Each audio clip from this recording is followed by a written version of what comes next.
everyone, mayam punamak aigi channel da taram naukchari ado ngasi aigi channel da aina uttorise akhoi Cachar gi lupaibari gi anwa yenghalage aduga anwa dagi akhoi lupaibari gi khwaidagi famous oiba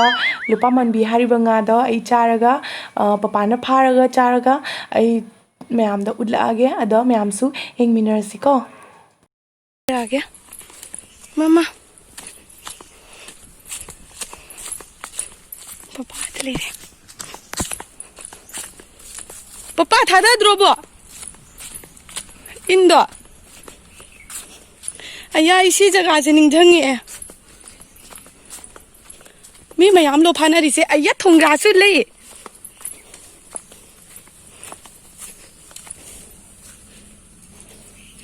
mama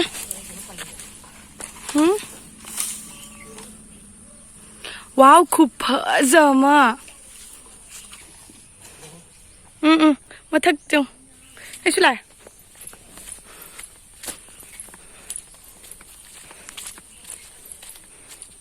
नहीं mayam nga phana ri se nga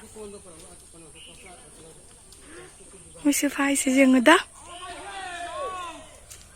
ओ आई दीपा लो रुकी के पापा के भाग रे हाय Lowry कन्ना अय्यो आई स्वीटी बाबू रखा चत्तोइनी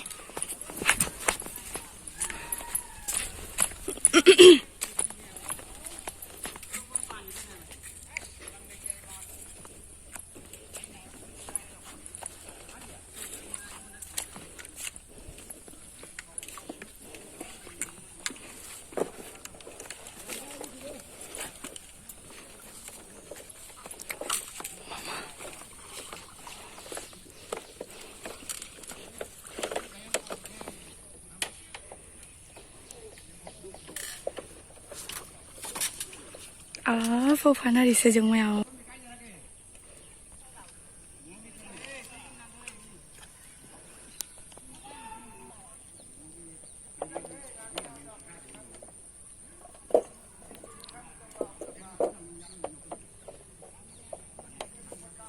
papa tu ngatang le ga thang ga ro sigi thori se ching kan da si thang lak ta ga papa khoi kabu kangka se kana nain thui no no khoi na piraga yami me ani na phana ri se ya moi su lok khare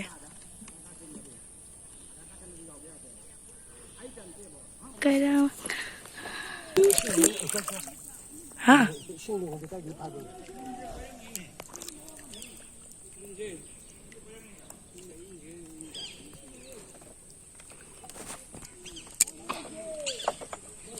muốn thơ người ta nữa kia cháu nào hả cháu đi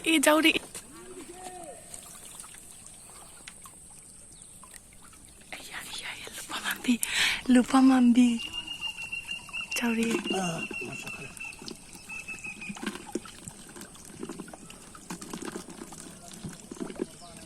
pambi mayam ama phare akai hauji mathak kakhalani adagi thongani hauji khala hale hauji akhoi nga phare ado nga do tawraga thongaga charani aduga mayam da ulage ko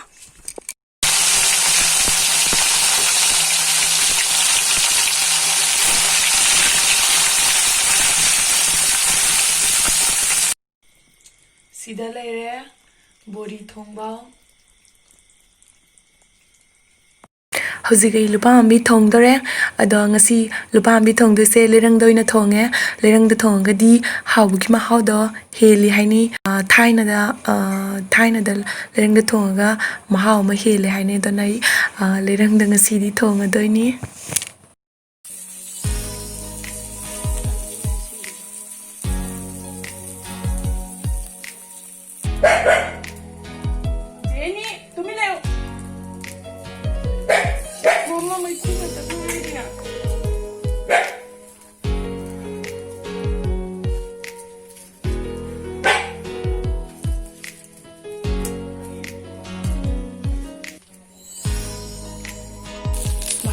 ngꯧbirani masala yaudabada ngahak lerga masala se hapani.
Borase yam hawdore. Jenny, Jenny, Jono, Lulu, Jenny, Pama, ni Pama, Jenny Pama, Jenny Pama.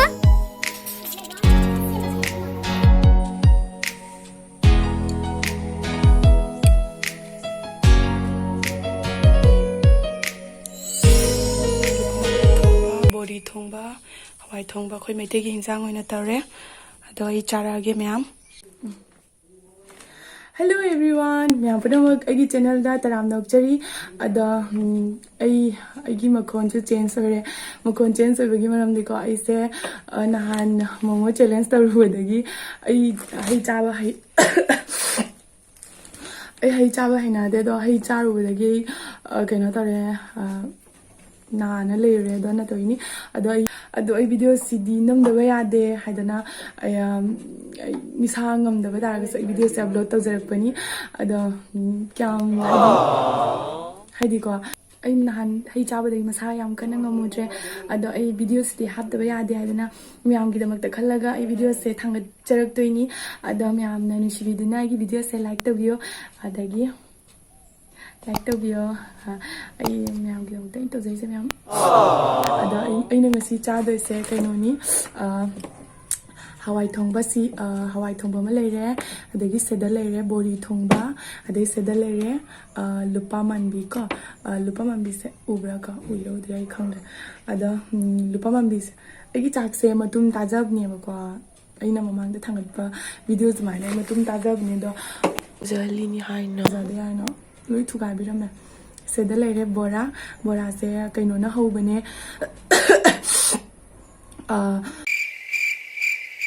Kami na hubane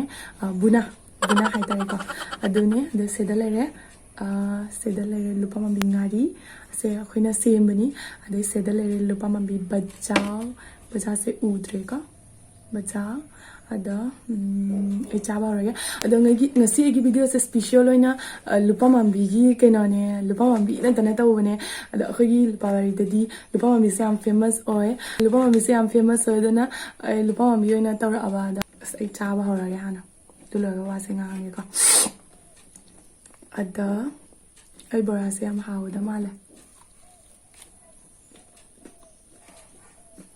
da ahan badai lupa mami se hana tawrage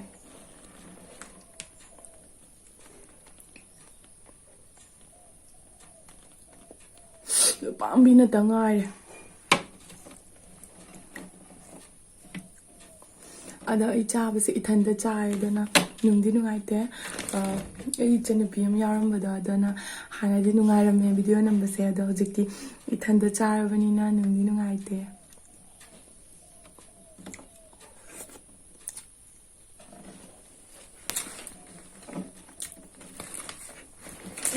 yam hawe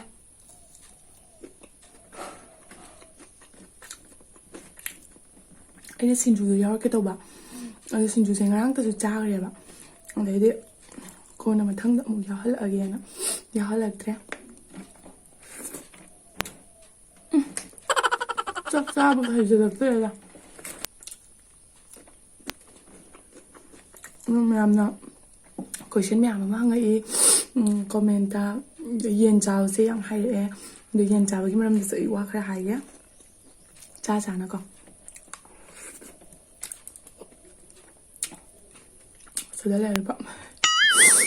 ꯁꯤꯗ ꯂꯩꯔꯦ ꯂꯨꯄꯥ ꯃꯝꯕꯤꯁꯦ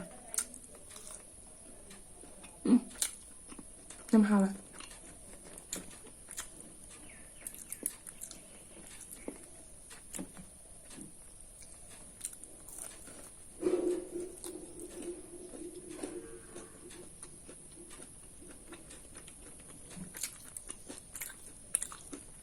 ꯑꯗꯨꯒꯒꯤ ꯖꯨꯝꯁꯤꯒ ꯂꯥꯛꯑꯒ video ꯃꯌꯦꯛ ꯁꯦꯡꯕ ꯖꯒꯥ ꯑꯃꯠꯇ ꯐꯪꯗꯕ ꯀꯣꯏꯊꯤ ꯊꯤꯔꯒ ꯅꯝꯃꯤꯅꯦ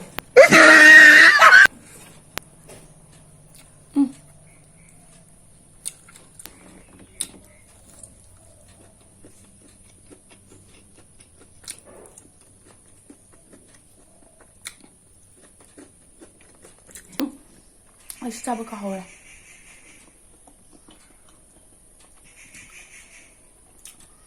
ꯌꯥꯝ ꯍꯥꯎꯋꯦ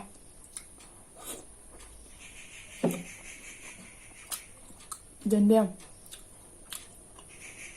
ꯍꯋꯥꯏꯗ ꯃꯀꯛ ꯇꯧꯔꯒ ꯍꯥꯞꯄꯁꯦ ꯍꯥꯎꯕꯅꯦ ꯃꯆꯨꯝꯒ ꯇꯥꯔꯦ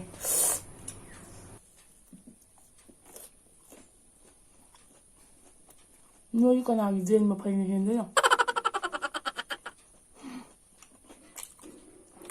ꯑꯩ ꯉꯥꯗꯤ ꯂꯣꯏ ꯆꯥꯖꯩꯀꯣ ꯑꯗꯣ ꯁꯥꯒꯤ ꯖꯥꯠꯇ ꯑꯃꯨꯛ ꯆꯥꯗꯦ ꯌꯥꯝ ꯍꯥꯎꯈ꯭ꯔꯦ ꯍꯥꯎꯕ ꯂꯣꯏꯔꯒ ꯑꯩ ꯀꯩꯗꯧꯗꯣꯏꯅꯣ ꯈꯪꯗꯦ ꯑꯗ